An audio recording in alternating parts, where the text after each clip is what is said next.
आज का खास खबर, सुबह की शुरुआत मार्केट के साथ। टुडेस मार्केट न्यूज के अंदर सबसे पहले बात करेंगे कुछ स्टॉक स्पेसिफिक न्यूज के बारे में।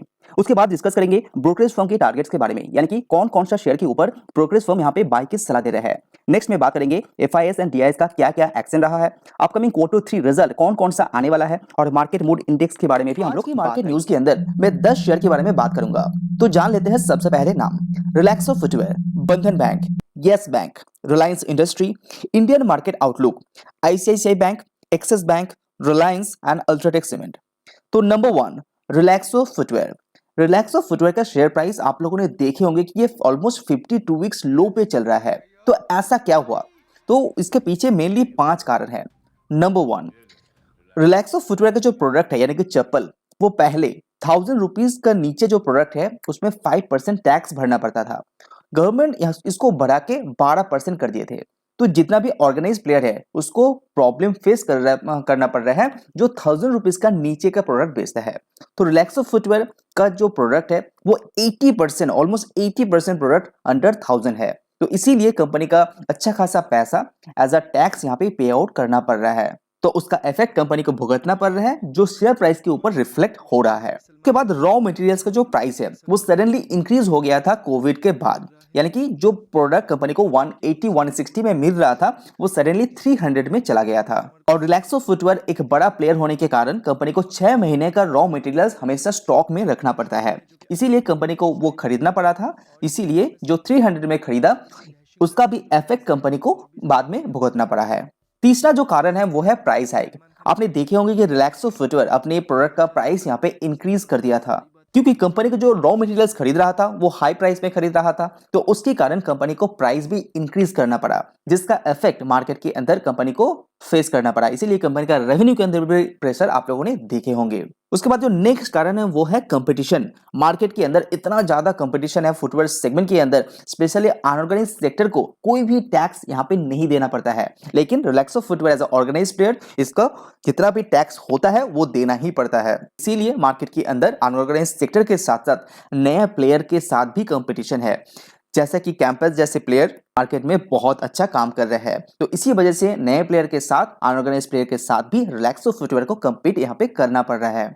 शायद ये बात भी आपको पता होगा कि रिलैक्सो फुटवेयर का जो प्रोडक्ट है वो 80% अंडर 1000 रुपीज है। लेकिन अगर आपके पास रिलैक्सो फुटवेयर का शेयर है तो आपके लिए एक अच्छा न्यूज है कि कंपनी को ये सारी बातें पता है, इसीलिए कंपनी अपने प्रीमियम सेगमेंट को यहाँ पे इंक्रीज कर रहा है और साथ ही साथ स्पोर्ट्स वेयर सेगमेंट के अंदर भी अपने कैपेसिटी को इंक्रीज करने की बात कर रहे हैं। और रॉ मटेरियल्स का जो प्रॉब्लम है उसको भी कंपनी ने आपको मार्केट के अंदर एक्टिव एंड अपडेट रहना है तो मैं इस चैनल के माध्यम से हर मार्केट डेज में सुबह 9 बजे share market related news provide करता रहूंगा। तो प्लीज चैनल को फॉलो कीजिए और अपडेट रहिए मार्केट के अंदर। नेक्स्ट, बंधन बैंक। बंधन बैंक का Q3 का रिजल्ट आ चुका है और कंपनी का रिजल्ट उतना अच्छा नहीं रहा है और मैनेजमेंट ऐसा क्लेम कर रहा है कि वर्स्ट इज बिहाइंड, यानी कि कंपनी का जो खराब सिचुएशन था वो ऑलरेडी हो चुका है और आगे जो सिचुएशन रहेगा वो कंपनी के अंदर अंडर कंट्रोल रहेगा। तो बंधन बैंक का मैनेजमेंट अभी बहुत ज्यादा पॉजिटिव दिखाई दे रहे हैं अपने बैंक को लेके। अगर ब्रोकरेज फर्म का माने तो सीएलए से इसको बाय की सलाह दे रहे हैं 320 टारगेट के साथ, जेफरीज इसको बाय करने की सलाह दे रहे हैं 340 के टारगेट के साथ, जेपी मॉर्गन टारगेट दे रहे हैं 350 का और बाय की सलाह दे रहे हैं। तो हालांकि बंधन बैंक ने रिजल्ट उतना अच्छा नहीं किया, उसके बावजूद भी ब्रोकरेज फर्म यहाँ पे टारगेट जो दे रहे हैं वो सच में काबिलिय तारीफ है। Next, yes bank. Yes bank का शेयर प्राइस मंडे को 8% से भी नीचे रहा। Q3 परफॉर्मेंस इसका मेन रीजन है। साथ ही साथ कंपनी का जो प्रोविजन है उसको भी यहाँ पे बहुत ज्यादा करना पड़ा है रिसेंट सिचुएशन को टैकल करने के लिए। और एक जो कारण है शेयर प्राइस नीचे जाने का वो है कंपनी का बॉन्ड इशू, जो कंपनी का शेयर प्राइस के ऊपर इफेक्ट दे रहा है। लेकिन मैनेजमेंट बहुत पॉजिटिव है और मैनेजमेंट का कहना है कि कंपनी सुप्रीम कोर्ट तक भी जाएगा इस प्रॉब्लम को हैंडल करने के लिए। Next, Reliance industry. कंपनी का O2C का जो बिजनेस है वो 2023 में अच्छा करेगा ऐसा एनालिस्ट का मानना है और कंपनी जो रिफाइनिंग मार्जिन है वो अच्छा रह सकता है। साथ ही साथ जियो का जो इंप्रूवनेस है वो मार्केट के अंदर दिखाई दे रहे हैं और आगे आने वाले क्वार्टर एंड सालों के अंदर जियो का इंप्रूवनेस आपको दिखाई दे सकता है। और वो कंपनी का जो प्लान है यानी कि कैपेक्स का प्लान है कि 5G रोल आउट 134 सिटीज को कवर करेगा वो भी बहुत जल्दी। अगर रिटेल की माने तो कंपनी नया स्टोर ऐड करने वाला है 789, वो भी बहुत जल्दी। तो कंपनी का कैपेक्स का प्लान बहुत ही जबरदस्त दिखाई दे रहा है। नेक्स्ट, इंडियन मार्केट आउटलुक, यानी कि फाइनेंशियल ईयर 2023 में निफ्टी 11% ग्रो हो सकता है। अब अगर आप 24 एंड 25 की माने तो ये ग्रोथ 15% दिखाई दे सकता है निफ्टी के अंदर CAGR बेसिस के हिसाब से। और ये ग्रोथ पॉसिबल है, ये किसका मानना है? कोटक इंस्टीट्यूट का CEO का ऐसा मानना है कि इंडियन मार्केट आगे आने वाले समय में अच्छा करेगा, लेकिन एक्सपोर्ट के अंदर थोड़ा सा दबाव दिखाई दे सकता है। नेक्स्ट, ICICI बैंक, कंपनी का ग्रॉस NPA 3.07% का रहा और नेट NPA 0.55% का रहा। लेकिन अच्छी बात यह है कि कंपनी का ये बेस्ट NPAs है पिछले 8 सालों में। तो कंपनी का एक अच्छा खासा रिजल्ट यहाँ पे डिक्लेयर किया है। इस वीडियो के जरिए मैं कोशिश करता हूँ कि स्टॉक मार्केट रिलेटेड खबर आपके पास पहुंचे और जिससे आपको फायदा मिले। तो वीडियो रिलेटेड कोई भी सजेशन होगा तो आप प्लीज कमेंट में बताइए, तो मैं कोशिश करूंगा उस पर्टिकुलर पॉइंट में काम करने का। कोई भी सलाह हो, कोई भी चेंजेस हो जो मेरे को करना चाहिए, तो please comment. Next, axis bank. Axis bank का Q3 के रिजल्ट के अनुसार कंपनी का नेट प्रॉफिट 5,853 करोड़ का रहा, जो 62% अप है।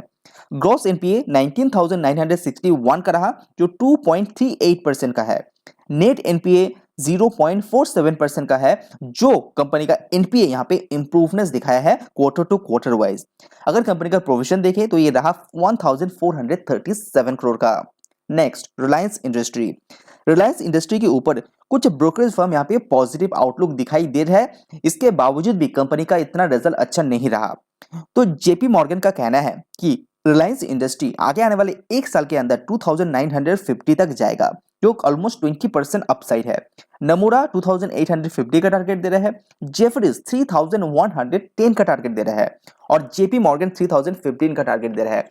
तो रिलायंस इंडस्ट्री के अंदर सारे जो फॉरेन ब्रोकरेज फर्म है, सारे यहाँ पे पॉजिटिव दिखाई दे रहे हैं और टारगेट भी बहुत ही अच्छा दिखाई दे रहा है, जो 15 से लेकर 25% तक ये पोटेंशियल रखता है।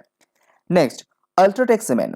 Q3 कंपनी का रिजल्ट उतना अच्छा नहीं रहा, क्योंकि कंपनी का इनपुट कॉस्ट यहाँ पे बढ़ गया है और आगे आने वाले क्वार्टर के अंदर भी ये इनपुट कॉस्ट यहाँ पे रह सकता है, ऐसा मानना है। डिमांड बहुत ही अच्छा है, तो सीमेंट का डिमांड आगे आने वाले सालों के अंदर और भी अच्छा बना रहेगा, लेकिन सीमेंट का प्राइस क्लियर नहीं होने के कारण थोड़ा सा दबाव भी आपको देखने को मिल सकता है। कंपनी का रेवेन्यू अफेक्ट रहेगा और अपकमिंग क्वार्टर भी अंडर प्रेशर रह सकता है, ऐसा मैनेजमेंट के द्वारा थोड़ा सा हिंट भी दिया गया है। तो अल्ट्राटेक सीमेंट अगर आपके पास है तो थोड़ा सा आप सतर्क हो सकता है इस पर्टिकुलर शेयर को लेकर। तो अभी जानते हैं कुछ ब्रोकरेज फर्म का टारगेट के बारे में, यानी कि कौन कौन से शेयर के ऊपर बाय की सलाह दे रहा है 23 जन 2023 में। तो एक एक करके जानते हैं। सबसे पहले HDFC लाइफ टारगेट दे रहे हैं 740 का, SBI लाइफ के ऊपर टारगेट है 1600 का, अल्ट्राटेक सीमेंट के ऊपर टारगेट है 8350 का एंड हेरिटेज फूड के ऊपर 220 का। डॉल्टर डेयरी की बात करें तो टारगेट है 620 का। रिलायंस इंडस्ट्री के ऊपर 2802 का टारगेट ICICI सिक्योरिटीज दे रहे हैं। यहाँ पे कोटक महिंद्रा बैंक के ऊपर टारगेट है 2451 का। IDFC फर्स्ट बैंक की बात करें तो ICICI डायरेक्ट मानना है कि 70 रुपीज तक जाएगा, जो 18% यहाँ पे अपसाइड है। पॉलीकैब इंडिया, इसका रिजल्ट बहुत अच्छा आया है और टारगेट है 3380 का। अल्ट्राटेक सीमेंट के ऊपर एक टारगेट है 8050 का। SBI लाइफ के ऊपर और एक टारगेट है 1611 का। पॉलीकैब इंडिया के अंदर और एक टारगेट एक्सिस डायरेक्ट के द्वारा दिया जा रहा है, जो है टारगेट 3225 का। HDFC बैंक 1827 का टारगेट। कोरोफोर्स के अंदर 4715 का टारगेट। इंडिया मार्ट इंटरमैश 5280 का टारगेट। बंधन बैंक के ऊपर 275 का एक टारगेट। ICICI बैंक के ऊपर 1150 का टारगेट, जो 31% अपसाइड है। कोटक बैंक की बात करें 2330 का टारगेट। हैप्पीएस्ट माइंड के अंदर एक टारगेट है जो 40% अपसाइड है, बहुत ही ज्यादा पॉजिटिव है, यहाँ पे 1158 का टारगेट है। SBI लाइफ के ऊपर और एक टारगेट है 1850 का। माइंडट्री के ऊपर टारगेट 4920 का और आपका जो एथर इंडस्ट्रीज है उसके ऊपर HDFC सिक्योरिटीज बुलिश और टारगेट है 1121 का। अगर DIs एंड FIs की एक्शन की बात करें तो 23 जैन को FIs के द्वारा 219 करोड़ का नेट सेल किया गया है और DIs ऑलमोस्ट इसको उल्टा किया है, जो नेट बाय किया है DIs के द्वारा वो है 434 करोड़ का। अगर मार्केट मूड इंडेक्स की बात करें तो ये अभी भी फियर जोन में है, 42 अभी दिखाई दे रहे हैं, तो इसके ऊपर भी आप नजर रख सकते हैं। अपकमिंग रिजल्ट की बात करते हैं तो 24 जैन को रिजल्ट आने वाला है आपका एचडीएफसी एएमसी का रिजल्ट जो इंपॉर्टेंट होने वाला है। आईसीएल का रिजल्ट आने वाला है 24 जैन को। उसके बाद मारुति का रिजल्ट भी आ रहा है 24 जैन को। उसके बाद नजारा के रिजल्ट आ रहा है 24 जैन को। उसके बाद इंपॉर्टेंट रिजल्ट आपका साउथ बैंक का रिजल्ट आ रहा है आपका 24 को। टीवीएस मोटर का रिजल्ट आ रहा है 24 को। टाटा कॉफी का रिजल्ट भी आ रहा है 24 को। तो इस पर्टिकुलर कुछ रिजल्ट के ऊपर हम नजर रख सकते हैं।